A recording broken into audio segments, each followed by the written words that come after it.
Hello guys, here is another video. I'd like to share with you an interesting part in this chapter of this book. Just before expecting something to come into your life, you need to know that you must first implement an idea into your mind, into your subconscious. You need to sow a seed in order to reap. That's why we are told, what you sow, you shall also reap. First you need to pray, or as there is said, you need to visualize the wish fulfilled before getting it into your life.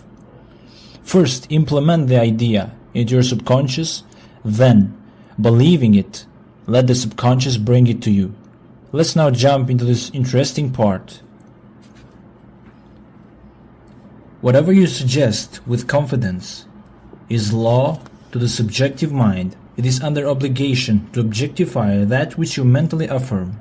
Not only does the subject execute the state affirmed, but he does it as though the decision had come of itself, or the idea had originated by him.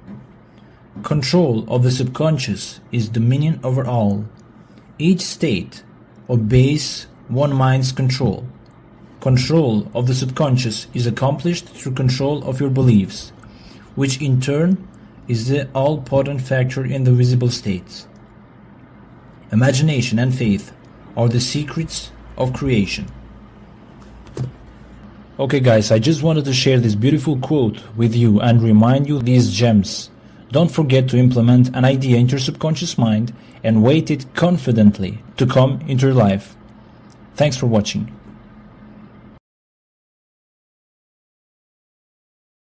So tonight we will show you what I have done in the past with great success and how it operates.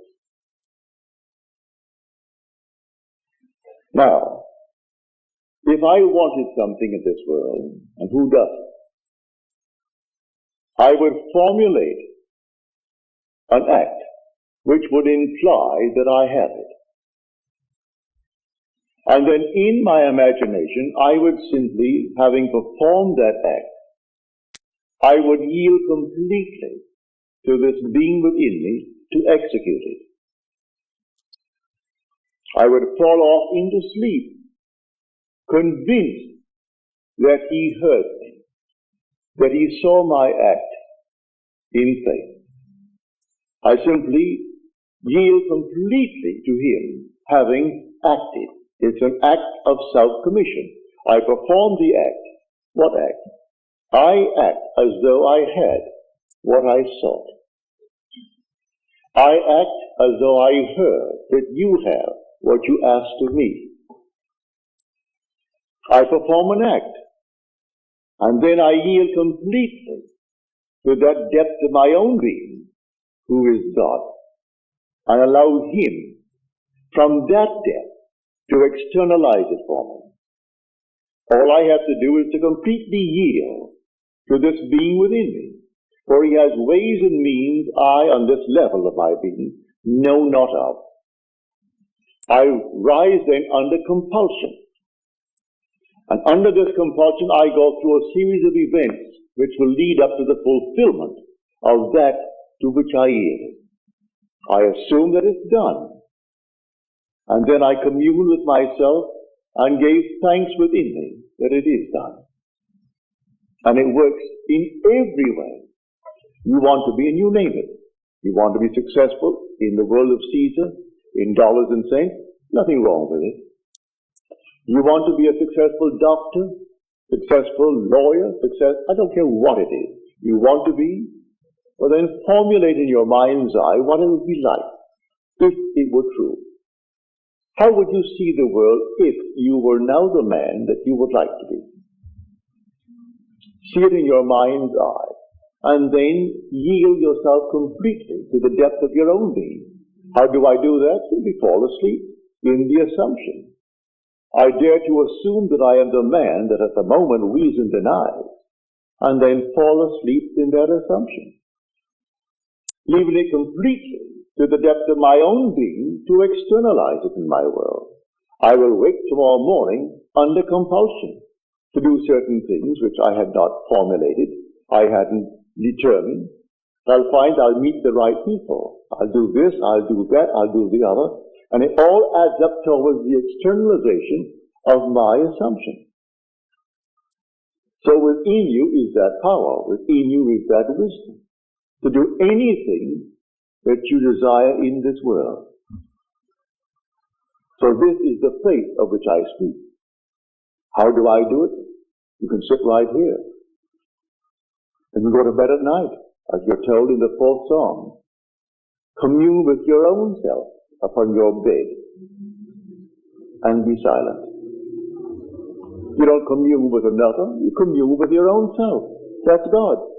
For the self of man is God. When you say, I am, that's God. There is no other God. But you don't see him. Now, he has become invisible. The darkest night in the world was when God became invisible. He told the story to all of us before we set forth. Then he became invisible and took up his residence in us. He became invisible.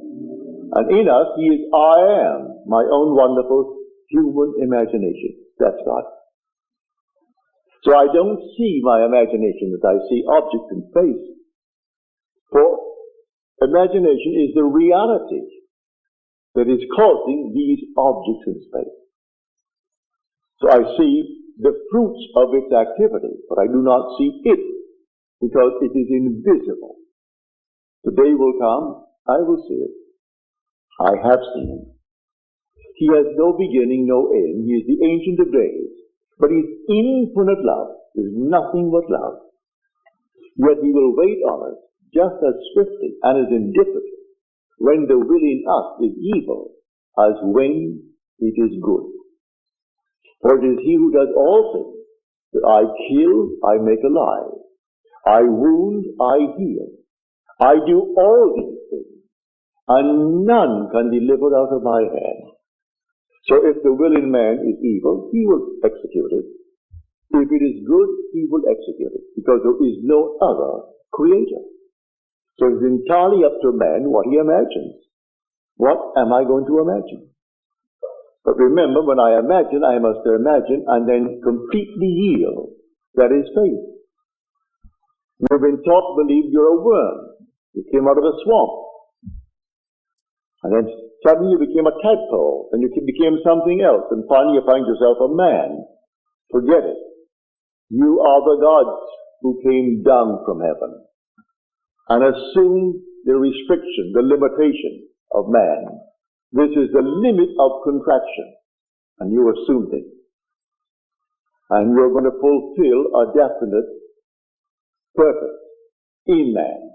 While you walk the earth as man, that predetermined plan will erupt within you, and the whole thing will unfold within you, beginning with the resurrection. The resurrection did not take place in the Near East, in some little place where they're looking for it now. It takes place in man. Man is where God is buried. The Holy Sepulchre is the skull of man. It's not in the Near East. The Bethlehem that they're talking about is in the skull of man. Zion, his holy place where he dwells, that's the skull of man. And the whole drama unfolds within man. And man awakens within himself to find himself completely sealed within his skull. And he comes out like a child being born out of his own skull.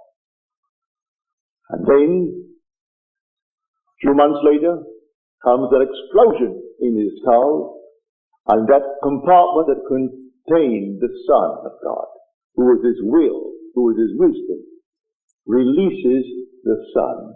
You would not let my soul remain in hell, said he, in the 16th Psalm. So he brings him up, he resurrects his son, and the son is David. And David, looking at the Father, and the Father for the first time knows who he is. Memory returns. And the Son was the one who revealed him to himself. So the whole drama unfolds within man, and the whole thing is contained within the skull of man. Has nothing to do with anything on the outside. They're looking in vain, all the archaeologists, and they bring back all this nonsense. You are the Lord Jesus Christ. There is nothing outside of man. The whole drama takes place within man. It has nothing to do with anything outside. You're living in a world of shadows, and the drama is within. So let us now get back to this simple approach of faith. Do you know what you want, either for yourself or for another? Construct a scene which would imply the fulfillment of your dream. Just construct it. Enter into it just as though it were true. Feel what it would feel like if it were true. And give thanks to the one who is going to execute it. It's your own being, I grant you, but he is the depth of your own being. He is the Father. You haven't yet found him, but he is the Father. And you are now on the surface of your being.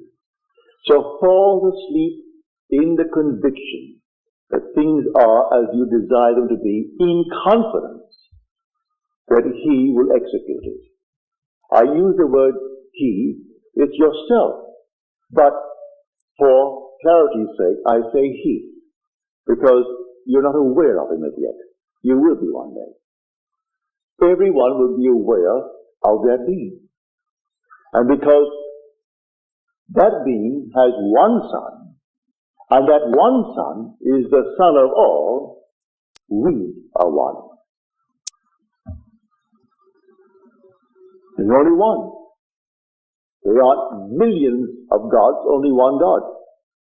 But the one God is made up of a brotherhood. And we are the brothers, raising ourselves to the level of the one God.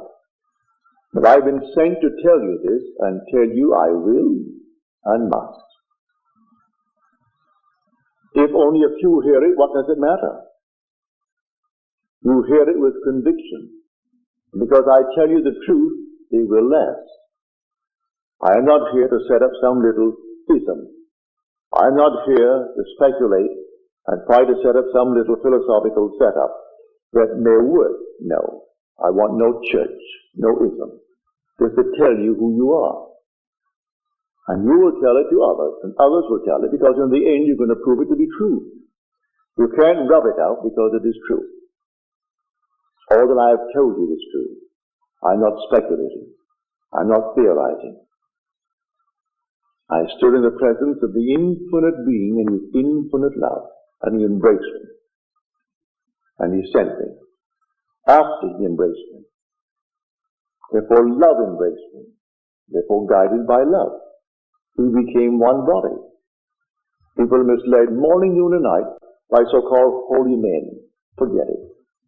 Man comes to you telling you he's a holy person, turn around and start running. All these holy fellows. They just simply meet you and meet another crowd, and next thing they do, they run to the bank with what was in your pocket. Picked up one fellow here, he's flying off to Switzerland. He was in Spain after having collected a fortune. They found $300,000 on him. And he was at the Maharishi that came up through this country. It wasn't the Maharishi, it was his secretary running off to Switzerland, where you put it into your Swiss bank. And all the people fall for it morning, noon, and night. And so if you're taking over, you hate to hear it, because people hate to know that others know they were beguiled. And so those who gave their fortunes to him, $500 to teach them how to meditate, of all the nonsense in the world. Teach you how to meditate? It's just a simple, simple thing. You don't meditate on your navel. You don't meditate on any of these things whatsoever. You know what you want? What would the feeling be like if it were true? What would it be like? Assume the feeling of the wish fulfilled. Well, anyone can do that. A child can do that. What would it be like if it were true? That's meditating. Now yield completely. And the being within you will take that and externalize it for you. Meditating on your Kundalini fire and all this nonsense. Has nothing to do with it. I'm going into so-called diet. Diets will not commit you or commend you to God. He gave you a palate, didn't he? Or then exercise the palate too. And so I'm going to go on a certain diet. A friend of mine went on the diet of things that you should only feed parrots. Well, he isn't a parrot. Eating pumpkin seeds, eating all these things. If you really enjoy them, but don't tell me that you really enjoy them. Of course, you could acquire a taste for anything. I don't say you can't. But exercise that God-given gift. It's a palate. And simply enjoy it. So, to come down to the ninth message on faith. By faith, the worlds were created by the Word of God. Faith does not give reality to the unseen things. Faith is loyalty to unseen reality. For this thing exists. All things exist. I tell you from my own experience that the entire world that is unseen to this world exists now. It actually exists. Not out there beyond the stars, right here. It's all existing right here. And the day will come that you will actually awake and you'll be able to step into these unnumbered sections of time. 1,000 years ago has not passed away. And 2,000 years from now is not something that is going to suddenly form itself. It is now. And you are simply in a section of time. And the day will come to be able to move into any section of time. All these things exist now. And the purpose of it all is simply to awaken. And when you awaken, who are you? You are the author of it all. You are God. God the Creator. But to come back to our wonderful approach tonight. You want a better job? You want more money? You want this? You want that? Don't be ashamed of it. Who gave you the urge? The Father did. You have the desire. It came from the depths of your own being. So He can execute it. He only asks you to have faith. Faith in what? Faith in Him. Have faith in God. All right. Where is it? Use my own wonderful human imagination. I cannot see the fulfillment now, but He will do it. For now, assume that I am already the man that I want to be, and yield completely to that assumption, and fall asleep. Just completely fall asleep and completely forget it. A lady who was here tonight, she called me up on the phone here just a few days ago, and asked something of me. I will not tell you, it's too personal. But she asked me to please care for a certain thing. It's so simple. I sat in my chair after I spoke to her on the phone and heard her tell me. But she came back tonight and told me that it has happened. She is here. She's seated here tonight. Drove all the way from San Bernardino to tell me this story. And it simply worked. What did I do? Didn't cost me anything. Cost you nothing. What does it cost anyone to have faith in God? Why put a price on it? Why charge anyone?